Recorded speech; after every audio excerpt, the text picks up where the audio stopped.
J.Schwartz is here, and I will do first part. My name is I.Rozentsvit. So we will be doing a panel that is called Dueling the Duality of Death Instinct and Towards a New Paradigm. This panel started from Paul Alowitz asking to write about death instinct because we had a little disagreement about its existence. And because he made a face, I attended his class, and his students were talking about death instinct, and he was talking about maybe death instinct only exists when there is suicidal, ideation, especially suicidal terrorism. And I said, I don't think it's about terrorism. It's kind of more basic and more biological in my mind, because I am coming from medical profession, and I'm looking at everything from the kind of first from biological point of view. And so he said, why don't you write a paper? And I wrote a paper, and there were a lot of people that were responding to the paper. So if any of you was that person, that I'm sorry that you will hear this thing again, because you already read it. But that's how it started. And Jack was doing one of the responses, yes, and we gathered together and we had a very nice discussion. But I didn't include in my part now any of the discussion, because I wanted to leave it to you to discuss again, because that wouldn't be my, those wouldn't be my thoughts. So here are my thoughts. So my paper was called Freud's Death Instinct, Alive or Dead, or Confusion of Tongues in Multidisciplinary Dialogue about Death Instinct. Most of Sigmund Freud's revolutionary ideas of neurological and psychological functioning of human species were accepted by his followers without the slightest doubt, and even taken literally. But some of his concepts were overtly criticized or simply neglected, even by true believers and promoters of psychoanalysis. One of these concepts is the death instinct, the death drive, rather, when translated correctly from German. Again, forgive me because I don't know German, but I think it's Todestriebe. It was introduced, Todestrieb? Yeah. Okay, thank you. It was introduced first by Freud in his seminal 1920 paper, Beyond the Pleasure Principle, when he wrote, if we are to take it as a truth that knows no exception, that everything living dies for eternal reasons, becomes inorganic once again, then we shall be compelled to say that, the quote, the aim of all life is death, end of quote, and looking backwards, that, quote, inanimate things existed before living ones. Again, he said this in 1920. One can argue that Freud was building on by rephrasing the biblical ashes to ashes, dust to dust of the Book of Common Prayer based on Genesis 3:19 and Genesis 18:27, and or confirm the essence of Jeremiah 1:10, appointment to, quote, uproot and tear down, to destroy and overthrow, quote, before build and plan. Still, reactions to and decisions about Freud's proposal of the death instinct concept were and still are very contradictory. Some trained biologists turned psychoanalysts rejected the death instinct as illogical because it would not be in the benefit of the species, as they said, and because it is not positive, it's a quote, instinct. For example, Michael Forden, in discussion with Carl Figlia in Free Associations, said that. Highly respected psychoanalyst Martin Bergman felt that it had a traumatic impact on the psychoanalytic movement, that's a quote, because it greatly limited belief in the curative power of our therapeutic work. By contrast, Karl Menninger felt that it is one of the later flowers of the genius of Freud, that's his word. And then this mere concept had revolutionized psychoanalysis. He wrote it in Man Against Himself. It we read Freud's paper carefully, we will notice that he does not place the two main drives, life, eros, and death, thanatos, in opposition, but rather offers an idea of some harmonious fluidity from inanimate to organic life to death, and then to cycle continues. It is like the ancient Chinese symbol of yin yang, which means the balance of opposing but complementary forces. It seems that using images helps to conceptualize this better, as it is unfortunate that some very important ideas like the death instinct are lost in translation, because it's probably lost in translation. It's not an instinct, because as soon as you hear instinct, you're against this. But when you hear drive, it is a drive. We have a drive to life and drive, to death. So they are complementing. When one is overbearing, then it is a pathology usually. In medicine, for example, if there is an overbearing life drive, what happens? The pathological cells multiplying and never die. Yes, we have cancer. And if there is an overbearing, death drive, then everything dies and shrinks, like brain shrinks, and we have like dementias or degenerative disorders. So it sounds like in medicine it's simpler than in psychology. In her paper, Hannah Siegel,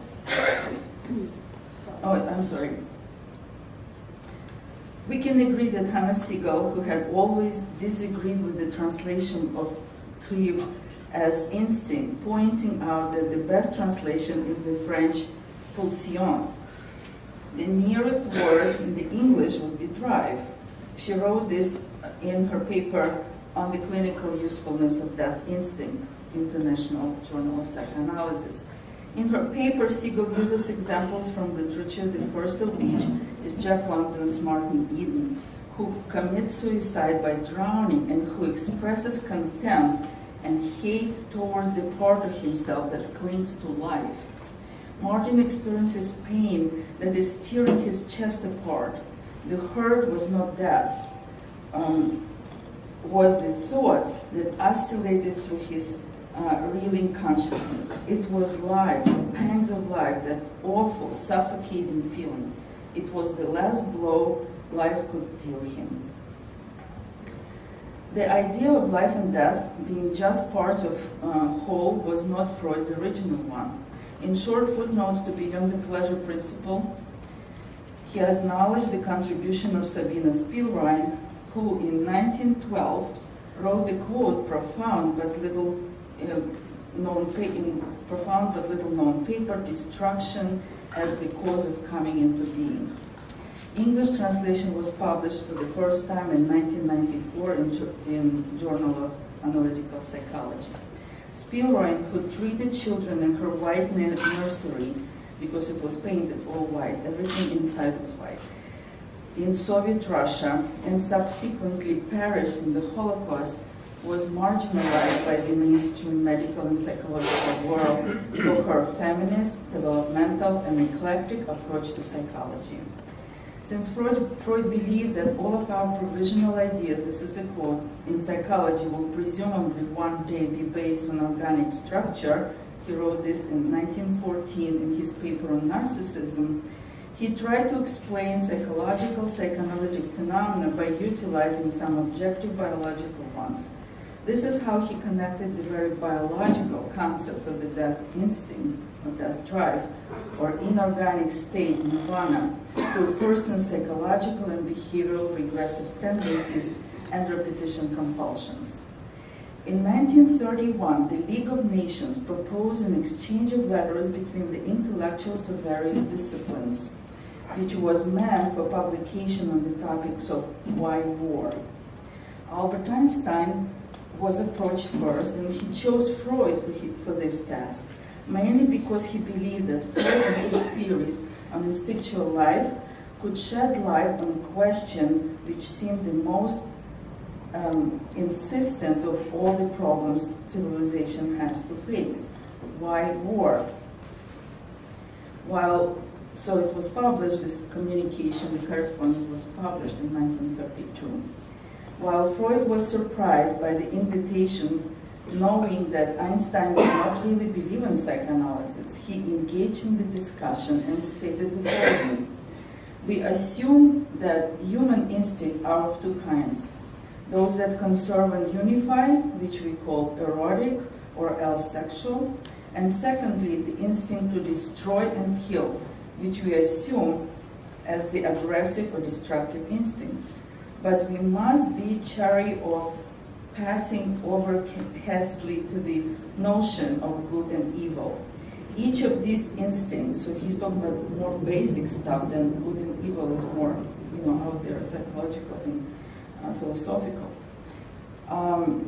Each of these instincts is very with as indispensable as its opposite, and all the phenomena of life derive from their activity, whether they work in concert or in opposition.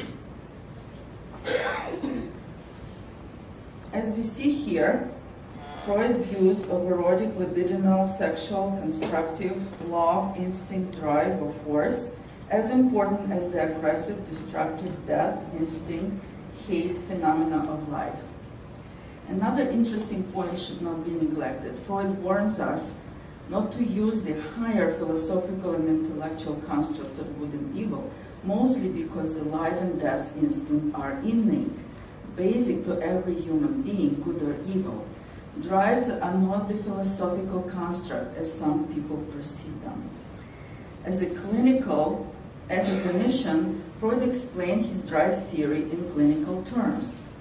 In a discussion of the superego of a melancholic, he wrote, quote, "What is now holding sway in the superego is, as it were, a pure culture of the death instinct, and in fact, it often succeeds in driving the ego into death if the latter does not fend off its tyrant in time." He wrote this in The Ego and the Id in 1923. Freud did not perceive his idea of death instinct as dogma, but just as working theory, a hypothesis. He wrote, I quote, "The pleasure principle seemed directly to subserve the death instinct.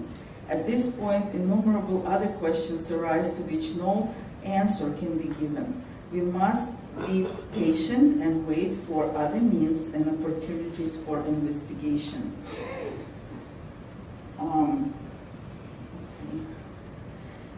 The idea of the death instinct or drive was further used by those who had accepted it, as each such person looked at it through the prism of their mind structure and personal and clinical experiences. That is why Melanie Klein viewed the death instinct as the infant's suffering from anxiety, fear.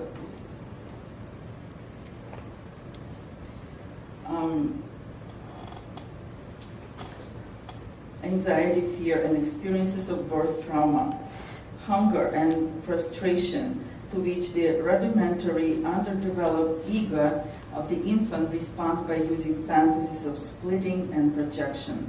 Sandor Ferenczi took the idea of the death drive to the developmental and traumatic point that the child has to be induced by means of immense expenditure of love, tenderness, and care, to forgive his parents for having brought him into the world without any intentions on his part. Otherwise, the destructive instinct began to stir immediately. He wrote it in 1929 in Unwelcome Child and His Death Instinct, published in International Journals of Psychoanalysis. So for Ferenczi, to maintain the balance of innate love and hate, the life and death instinct, one needs to have infusion of external life, tenderness, and care in order for the destructive death instinct not to overcome the child.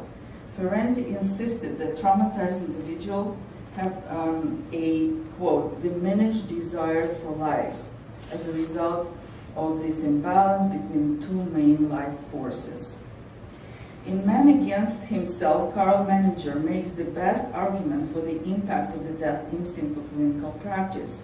reviewing the history of humanity, religion, and mythology very eloquently, and showing that the concept of death is something irrevocable, something we are born with, Menninger paints for the reader a multi-layered canvas of the destructive death drive coming into being of any individual via some major or minor, acute or chronic disease or symptomatology.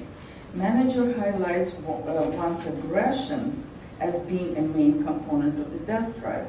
He postulates that aggression can be revealed through an actual act of suicide.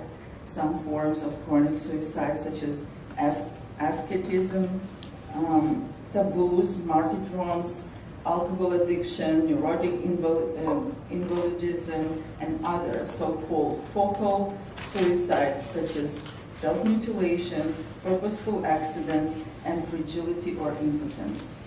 Irreversible organic disease was considered by Menninger, Georg Grodek, and Samuel Jalife, I'm not sure if I'm pronouncing correctly, and others, as the sign of self-destruction. In Grodek's words, the organ neurosis is when, quote, one is lived by the it.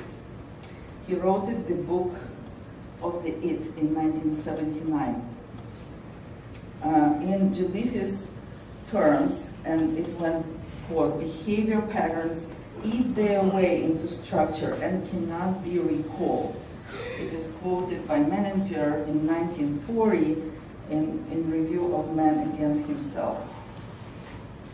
Yet many psychoanalysts, clinicians, and theorists did not and do not feel comfortable with the whole general idea of death instinct, and they would like to modify it or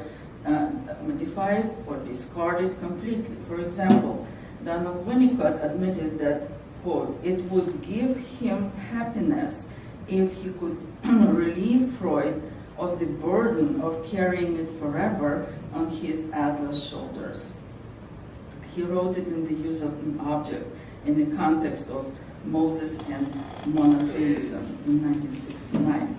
Susan Cowler-Adler proposes abandoning the Kleinian death instinct metapsychology, as she explained that by holding on to a split-off aggressive side of her mother, which is hidden behind a defensive idealization, Klein was holding on to her death instinct metapsychology at the expense of more developmental understanding of trauma. She wrote it in Klein-Winnicott Dialectic. Without knowing about Freud's death instinct and his propositions of its psychological counterparts, I became acquainted with it while doing research during my neurology residency years at Albert Einstein. At that time, my colleagues were intrigued and fascinated by the new discovery of the process of apoptosis. It was kind of the idea was originated like 100 years ago, but at that time in the early 90s, it was kind of in the laboratory already. At the time, at that time, my colleagues were intrigued and fascinated by the new discovery of the process of apoptosis, programmed cell death that exists in any multicellular organism. It sounds similar to Freud's idea of life and death instinct being in balance. Otherwise, one encounters severe consequences. It is as if Freud's death instinct is very much alive as it operates even on a cellular and molecular level of being. Freud, the visionary, once wrote that the cellular and neuronal processes need, quote, to be regulated as unconscious, unpurposed, and to be inferred like other natural things, end of quote. Although Freud had abandoned his project for scientific psychology, most likely for the very pragmatic reasons of not jeopardizing the validity of his intellectual child, psychoanalysis, because he did not have the full armamentarium of modern MRIs, PET scans, and electronic microscopes, he believed that psychology shall be a natural science. Quote, He wrote it in 1895 in Project for Scientific Psychology that he didn't really finish and publish until it was published in 1950. He also believed that, quote, all of our provisional ideas in psychology will presumably one day be based on organic structure. He wrote it in his paper on narcissism in 1914. It is very possible that within our lifetime, science will prove him right. We just need to be curious, to keep our minds open, and to learn from each other so the confusion of tongues does not throw us back a century again. Thank you. I.Rozentsvit, and for really incredibly stimulating conversation throughout the year. I've had this conversation about the death instinct now all year because of her paper originally. I've been pondering this thing, falling on the side of biology, then falling on another side. The duality of it has been maddening, actually, and in a good way, stimulating, creating a lot of conversation in my head and with people around. And also the notion of, is it necessary, a death instinct? Do we need it? Is that something that's part of what my paper is going to be discussing? So we're hopefully going to drive into the duality and the depth drive using a new computer, so hopefully not going to screw this up too bad.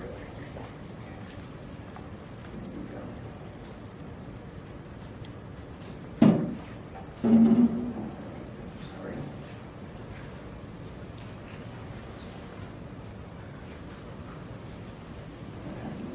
Technical problem.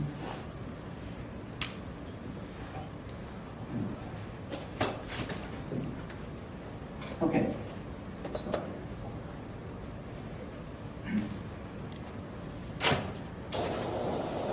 My name is J.Schwartz, by the way.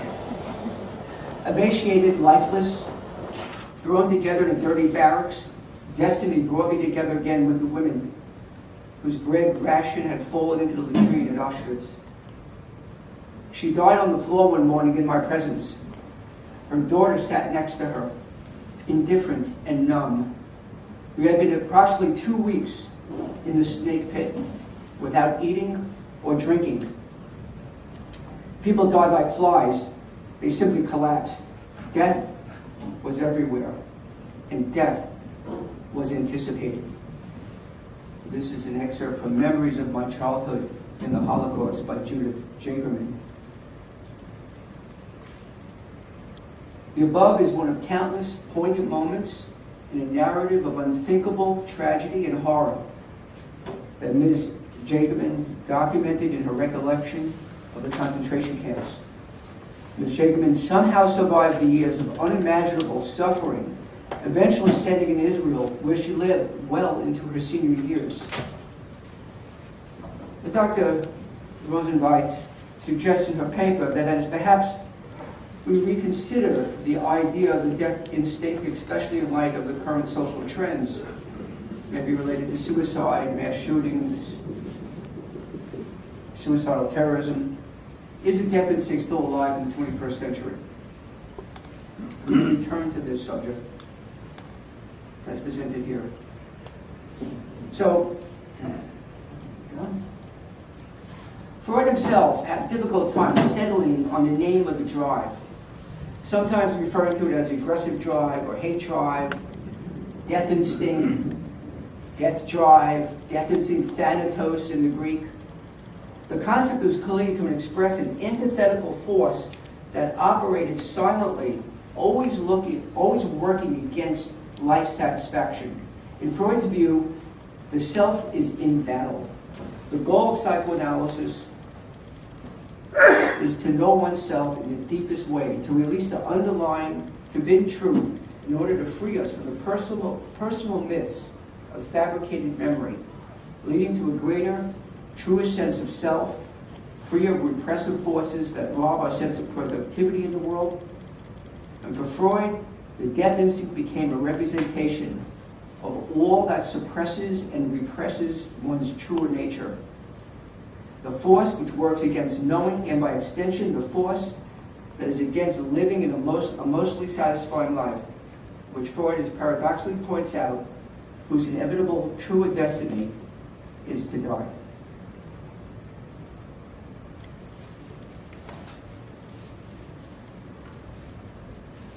In the early years of psychoanalysis, the tendency to use binary language was pervasive. Love, hate. You know, Robert Mitchum, remember that movie? Right? Love, hate, good, evil, masculine, feminine, transference, countertransference, eros, thanatos. Freud's description of eros matched against thanatos had a certain poetic descriptive appeal, envisioning two primal forces in opposition competing on the landscape of human consciousness, while simultaneously creating a language that would simplify highly complex human phenomenon into binary categories. The problem, as Ida mentioned through Winnicott's telling remark about the death drive, it may have served descriptive purposes while at the expense of clouding the way we look at things. So to clarify this matter, for this description, it would be best to interpret Freud's death instinct more as a potent saboteur, incorporating both unconscious and conscious aggressive impulses, impulses which interfere or disrupt or dismantle the drive towards self-awareness, self-expression, and ultimately civilized relations. Thus, the first question arises: is the death instinct behind all forms of aggression, aggressive ideation, and/or action? And by extension, does natural death, death due to illness or toxicity or accident or self-injury or murder, reflect the same underlying drive? Further, moving from the actual or imagined death, does the death of an idea or of a relationship or a loss of a job or a marital breakdown or an ending of a project, the movement from one stage of life to another, or an emotional breakdown, also signify the presence of a death drive, or all endings, if you will, foreshadowing the final ending. Neither essay, I don't think Ina's essay necessarily addresses this complication. As Freud points out, in the end, all these circumstances lead to the same outcome, a state of deanimation. As Ina emphasizes, amplifying Freud's remarks, our explanation is built into our expiration is built into ourselves. Although Freud's most ardent defender and biographer, Ernst Jones, he wrote that 3-volume biography of Freud. Ernst Jones reflected in his writing, one cannot infer from Freud's comments any active will on the part of the cells of the body to lead the body to death. Adding, even in depression, a depressive wish could exist, a self-destructive urge. There is no proof of a primary wish of a self-destruction on the part of the body. So then, returning to our initial query, does the aggressive action, expression fundamentally express a wish to deanimate? Libido theory, eros, tells us something different than thanatos. I'm reminded by Freud's cases of the rat man, wolf man. These cases, which by the way he had analyzed years before there was a death drive. Rat man was in 1912. So these are actually it was 1908. The rat man. So these are years before he had a death drive, but he interpreted and analyzed those cases quite successfully using the Oedipus complex, otherwise known as libido theory. Would Freud have approached this patient differently if he had a death drive? I'm unfamiliar of any cases where Freud uses the death instinct interpretively as a central organizing element. Thus the question arises if indeed there is a death instinct. So how do we as analysts use this concept in treatment? What would a death instinct interpretation sound like? Unlike using libido theory, which is based on interpretation of unconscious blockages in sexual or life drive for the individual to live a more productive manner, what would the aim of the expression of analyzing an unconscious death drive?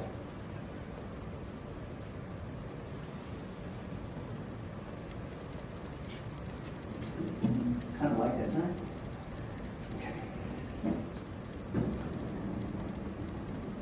So, in a way, it could be said that we already kind of analyze the death drive, if we think about it. We think in terms of the death drive. In other words, most psychoanalysis is actually the analysis of resistance. Though it could be said that all resistance analysis presupposes the analysis of the death drive. It is the resistance that signifies the presence of the drive. Further, in instinct theory, we analyze. In instinct theory, we analyze libido. We are essentially removing blockages. So it's kind of a contrary idea to have it in the death drive. We're actually wanting to remove the death drive so there's more eros. So the death drive, in a sense, is the blockage.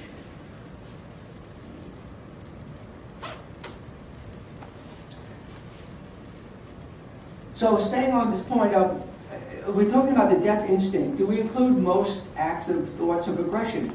I had a patient who described himself as asexual. He had regular thoughts of suicide. And then he developed breathing issues, fearing that he would die from suffocation. He feared to travel. He hated people. And while he was frequently paranoid that people would hate him and abandon him, that he was destined to die alone and unloved. Is this an expression of a death instinct? In therapy, he eventually announced with great trepidation that he was gay and feared retribution and social ostracism from his blue-collar family, which accounted for much of his morbid depression. Interestingly, in the time following his coming out, his physical breathing symptoms disappeared, and he was not ostracized by his family, but accepted by his family and friends. And this is a fellow who had a terrible travel phobia. He now travels regularly and has many friends and is happily married to a man. Was the shame and fear that he lived was a result of his death instinct or was it socially conditioned by his family and circumstance? It appeared the latter is the case. Can we also add that his family embodied the death instinct in the denial and the inability to facilitate the true sexual nature which the patient identified with by turning against himself? Can aggression serve libidinal strivings and not be a product of a death drive? Freud's argument is supported in Nina's paper that the drives of competitive energies and the expression of a death-aggressive drive frees the individual to love in a more complete way. In other words, to release the individual from innate murderous aggression, thus leading the way to an increased capacity to love and to work. It sounds like a reasonable argument. In fact, much of Melanie Klein's work and later Hyman Spotnitz's based their theories and extensive clinical work on this paradigm. Another way to say it, and the desire for attachment is not only in competition, but is actuated by the fear of annihilation, as Winnicott and later Bowlby derived. In essence, it's a memory built on a memory of intense vulnerability that becomes the driver. Ina, as a neurologist, may have been a more sympathetic reader of Freud's paper, softening Freud's concept of the notion that instincts are of equal valence, a yin-yang that we struggle with. Freud's view, which was speculative, was death leading in this dance of life as a silent force, ever present, rather than a harmonious dance, as Ina benignly suggests.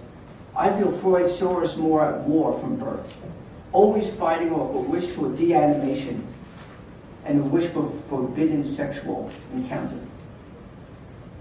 It's kind of telling that Freud wrote this death instinct paper not soon after his daughter died, tragically. Sophie considered it easy, at least in the biography. Yes? How did she die? Influenza. So she died in 1918, and it was considered his favorite child. He writes his paper not long, and it's during World War I. He's writing his paper. He claimed that it really didn't have anything to do, he was questioned on these points, and that he was considering his death drive. Thanks to Sabina Spielbein, have actually kind of implanted the idea. But I have some comments about that too. The way Freud sees it is we have a drive to die. Dying is an object of desire at the core of the unconscious. As Adam Phillips points out in his review of the death instinct, back in history of evolution, dying was quite easy and quick. And over time, throughout the evolutionary chain, dying has become more increasingly thwarted, thanks to libido. For Freud, the difference that civilization has offered basically involves better techniques to forestall the inevitable. As Freud reminds us, when we're all said and done, death always wins, and the best we can hope for is death that we can design, which how Freud came to his end. Turning to language again, we can hope for death that we can design. Turning to language again, we come to another sticky problem of the word instinct itself. No, we get into the notion of the word, how do you define the word instinctry? I think in German it's Pulsion, or the word that Ina was describing, Hannah Siegel's word, tells us much more.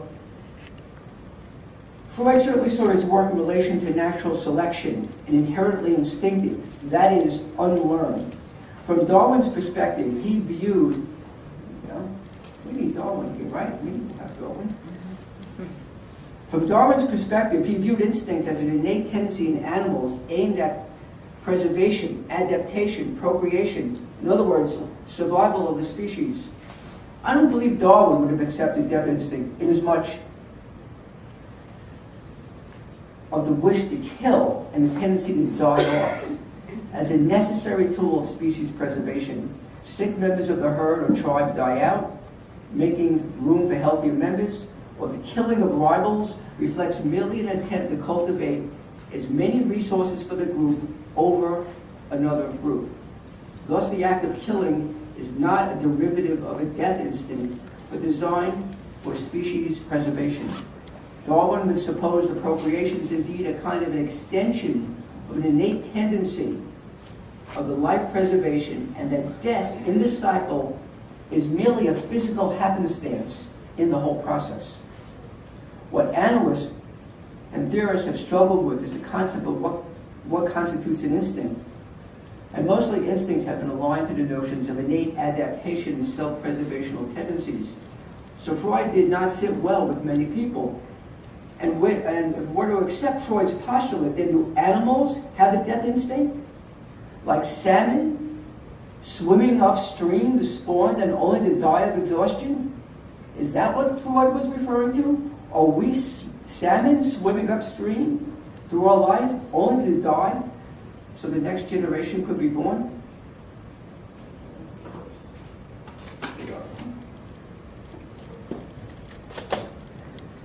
The above testimony I mentioned in Ms. Jagerman at the beginning of this commentary, as well as countless voices of other survivors and those who had perished and whose voices will never be heard, confronts this discussion. If we or assume that those women whose bread fell into the latrine succumbed to her death instinct, or maybe she was like the narrator had done, fighting with every fiber of one's being to stay alive every waking minute. And can we suppose that the narrator's miraculous survival was a product of her innate ability to overcome her death instinct? Or as Freud interpreted by Ina, suggests had greater libidinal energy which overrode her death impulse? There's a problem with the death instinct concept.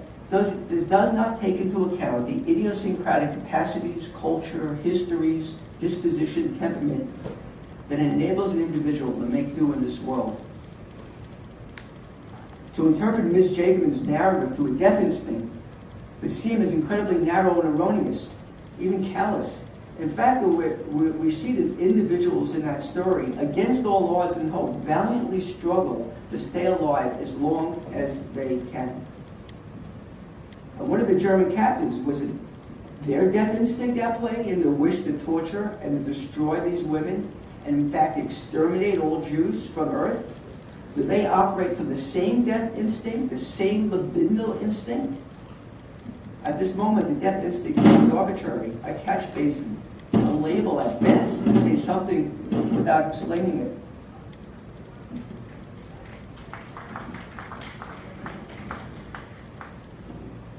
The concept of the death instinct becomes confusing inasmuch as it becomes a contrast, a container of all aggressive destructive impulses or tendencies, as Menninger supposes.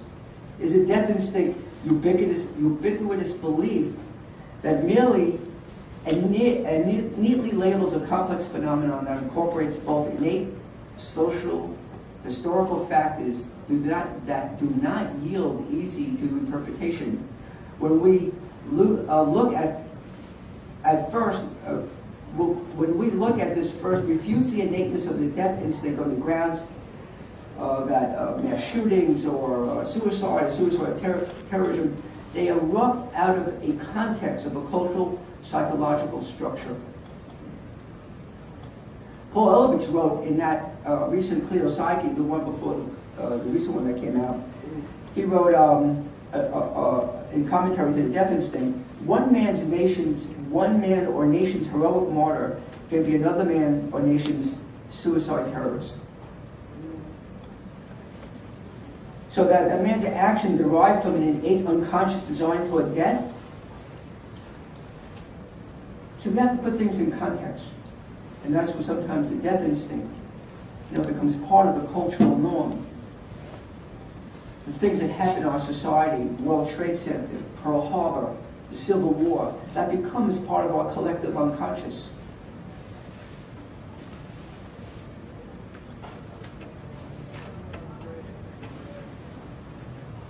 Let's take a look at the notion of suicide, which I think is quite a broad subject.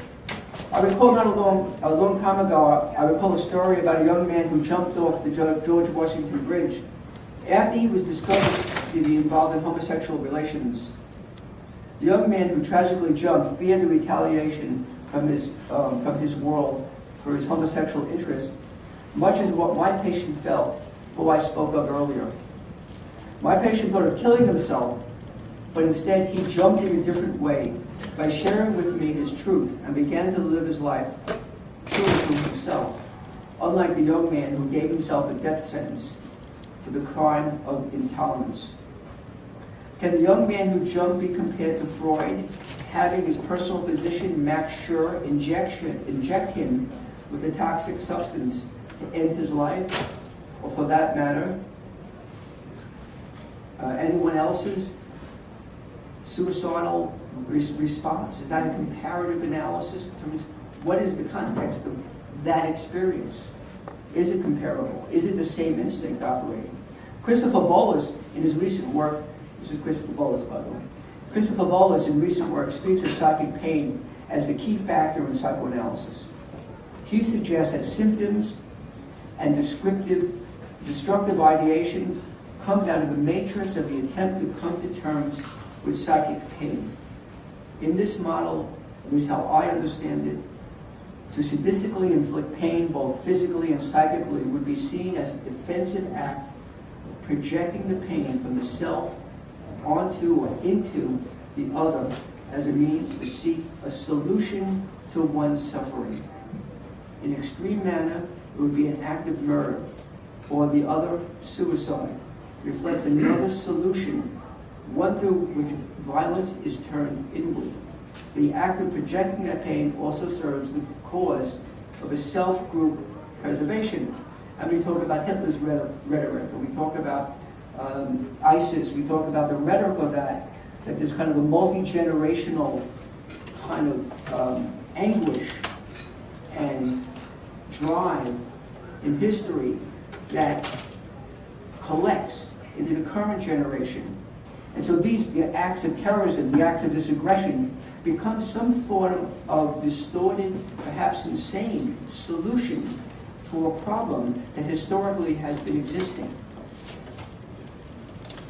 And I'm not sure the death instinct takes that into consideration.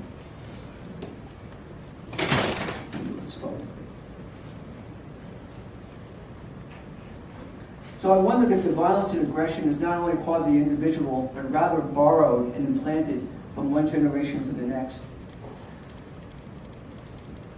Identification with the aggressor, which was Anna Freud's term, by the way. It's funniest thing about Anna Freud having this idea. Anna Freud was a libido theorist. She was her father's daughter and very much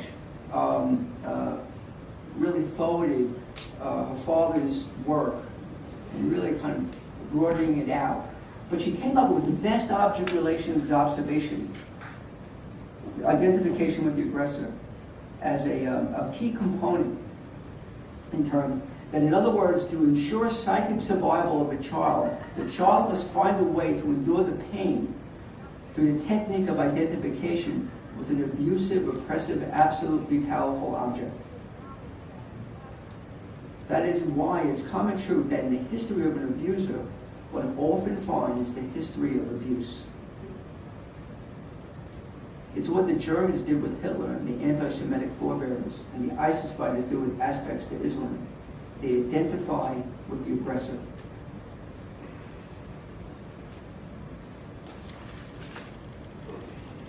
I've encountered extremes of love and hate, but always in the context of a personal narrative. I recognize that the act of growing can be seen as a form of aggression, and the drive to separate, the drive to emancipate, requires a break or the destruction, to some degree, of the hold of attachments of the past. Work with any team if you have any doubt about this. Winnicott once quipped, "The goal of childhood is not to be killed off, while the goal of adolescence is about murder." I think that Sabina Spielrein's point in her article, Destruction as the Cause of Coming into Being, that there is a natural truth that to come alive means something has to die. In Spielrein's article, she actually is talking about that too. In individuals, two individuals, when they make love, they create one. Something is destroyed in the act of creation. And that's really kind of her focus on that. I thought it was really terrific. In a more contemporary vein, using the ever-quotable Winnicott, who viewed all illness in humanity as a result of the failure of parental provision, fascism, delinquency, rage, suicide, murder, misogyny, alcoholism, these are all symptoms of poor childhoods that the greatest society would have to pay for. As Winnicott would say, in many forms and many times, the road to a better world begins in the nursery.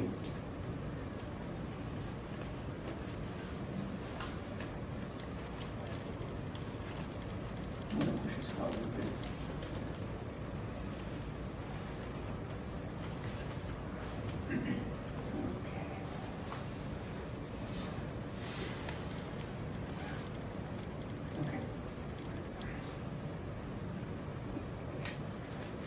I have a number of clinical examples, but we're run short on time, so I'm going to... Time for questions and discussion? Yes. Yeah, we will, yeah. Here's an example of a clinical...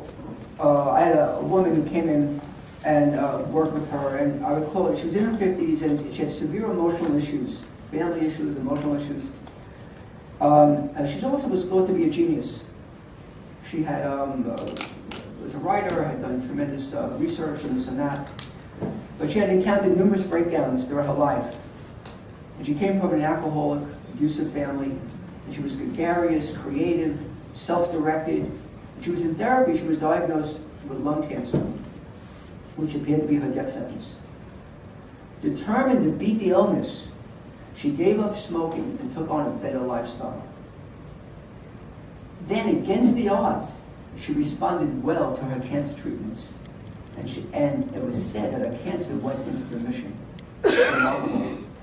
After some rumination and against counsel, she decided to return to smoking. Within 6 months, she was dead.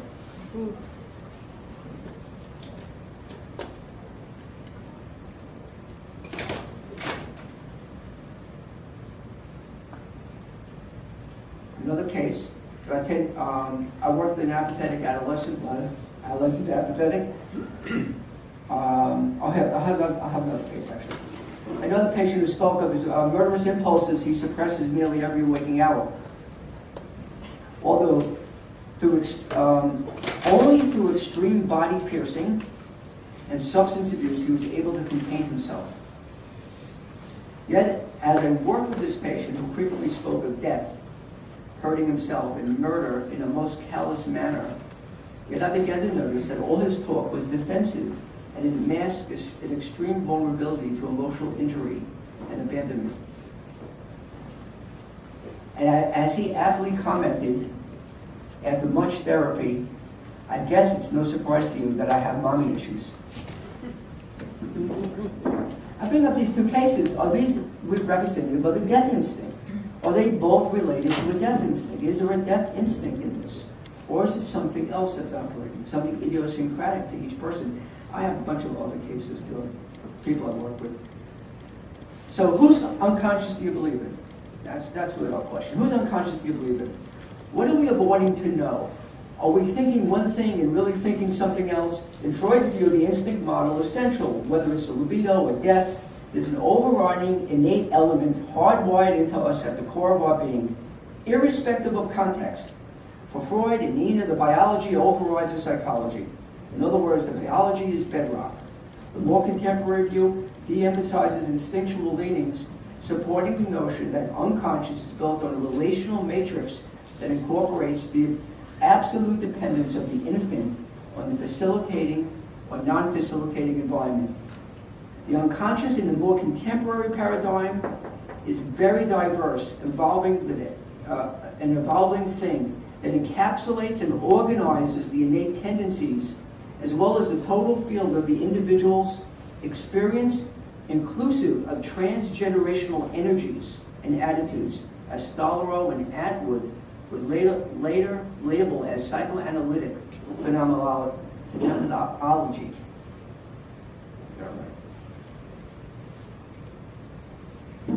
For Freud, it was vital, in order to claim its integrity, for psychoanalysis to claim its integrity, he would link psychoanalytic theory with hard science, as Darwin did with his theory of evolution. Darwin always is in the shadow. Freud is always in the shadow of Darwin. Freud is always talking to Darwin in some way, trying to make psychoanalysis the instinct, a biologically driven thing that connects it to hard science. It gives it its integrity. Remember, Freud was a neurologist at first. It was the instinct element. This is Oedipus, right? We're dealing with the Sphinx. This is a representation.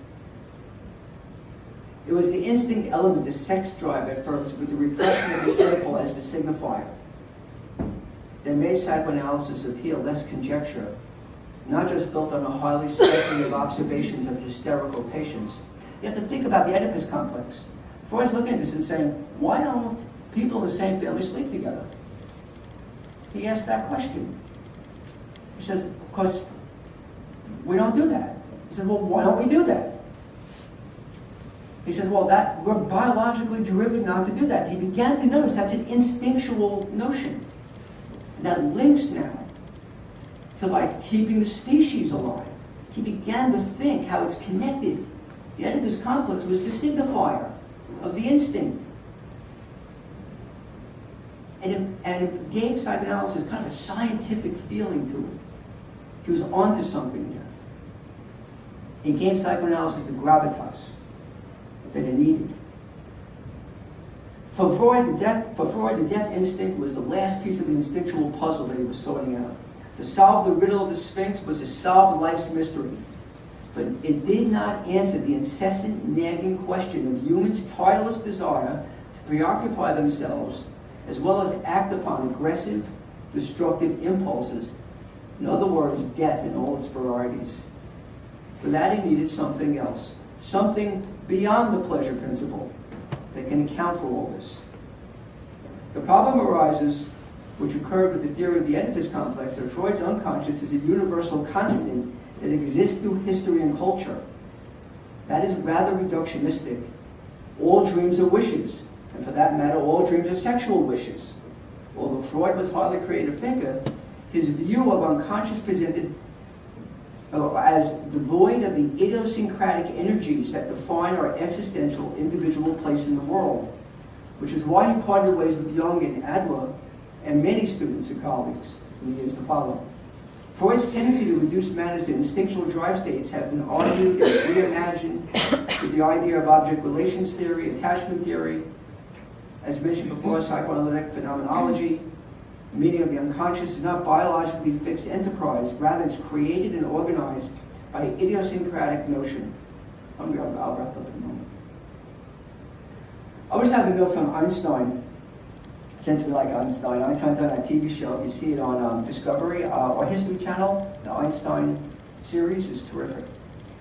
Einstein would talk about the universe. And Einstein had this notion that if you look at the universe, that the data that comes back to physicists say that the universe is expanding. So we have an expanding universe, a lot of eros in the universe. It's very expanding. Then he looks at the same data and he says, no, it's contracting. Death instinct. It's all going inward. It's all going to be destroyed. It's expanding or it's destroyed. It's the same data. So maybe the universe is telling us something. Ian is talking about the cells, right? We're going into the micro. Maybe in the macro, the universe is saying, maybe there's kind of a death instinct, but maybe there is a kind of a natural inclination of things. I don't know if it's an instinct necessarily. I use this analogy a lot in my work, the notion of a black hole. The key factors of a black hole in that it has enormous gravitational pull. It sucks in all light, in fact. The gravitational pull is that immense. It takes all matter in, and there's no light, thus it's black. If you think about family dysfunction, if you think about alcoholism in a family, or mental illness, or abuse, or violence, it's kind of a black hole. Sucks in the light. Sucks in all that matters. So maybe in the universe it's telling us there's kind of a death instinct feeling that's there in the notion of a black hole. And that pathology represents, in a way, kind of a death instinct black hole.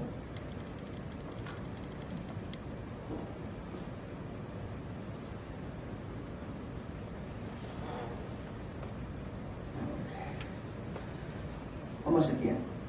Although I adhere to a more contemporary view of the unconscious, I can grasp what Freud was suggesting with the death instinct.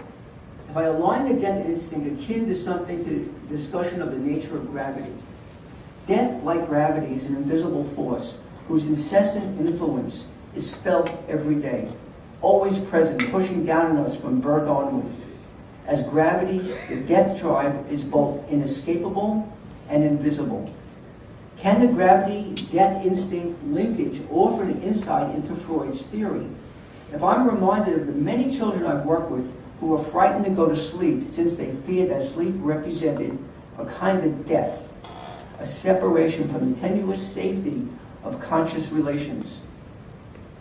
To close one's eyes and drift off could be experienced as a pool of quicksand or a trapdoor, leading into a black, endless abyss where one could never awake from.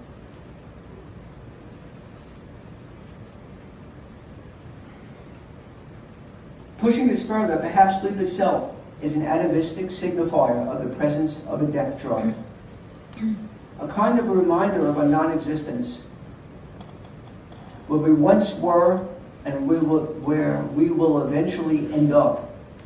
It is true that every night of sleep is another night closer to the ultimate sleep. In counterpoint, every night we also dream, even if not remembered.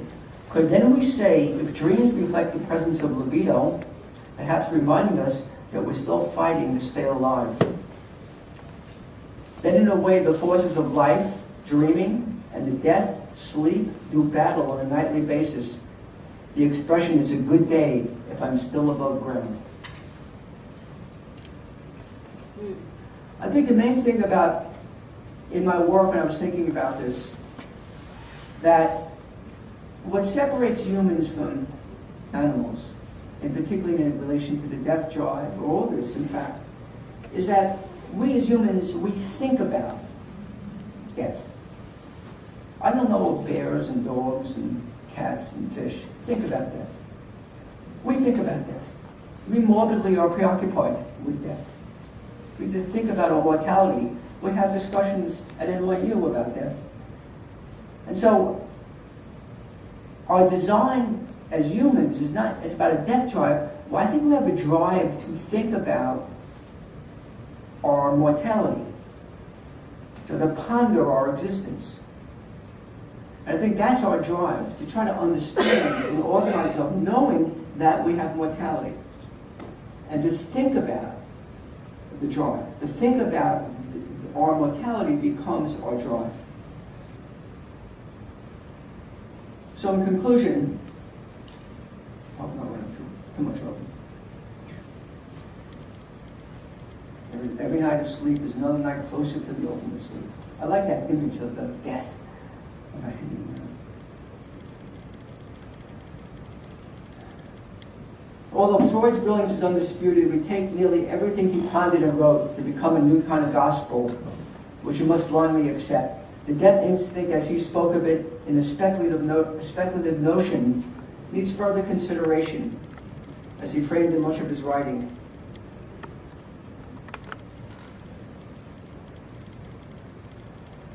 The drive and instinct, a drive for self-preservation, which includes object attachment and identification, which can be used for a multitude of conscious and unconscious strivings. It is a perilous journey that we unconsciously hold on to that constantly influences our thoughts about mortality and the meaning and value of mortality. The orientation to connect with the object is often colored by a multitude of conscious and unconscious affects and attitudes, including historical generational factors, and given the right specific circumstances, can result in an individual to ponder suicidal thoughts, or for that matter, suicide, murderous ideation, even suicidal terrorism, genocide, and even more profound, not just in fantasy, but also to translate these thoughts into tragic action. As Ms. Jacobin's testimony at the beginning of my presentation encourages us to not to forget. Thank you.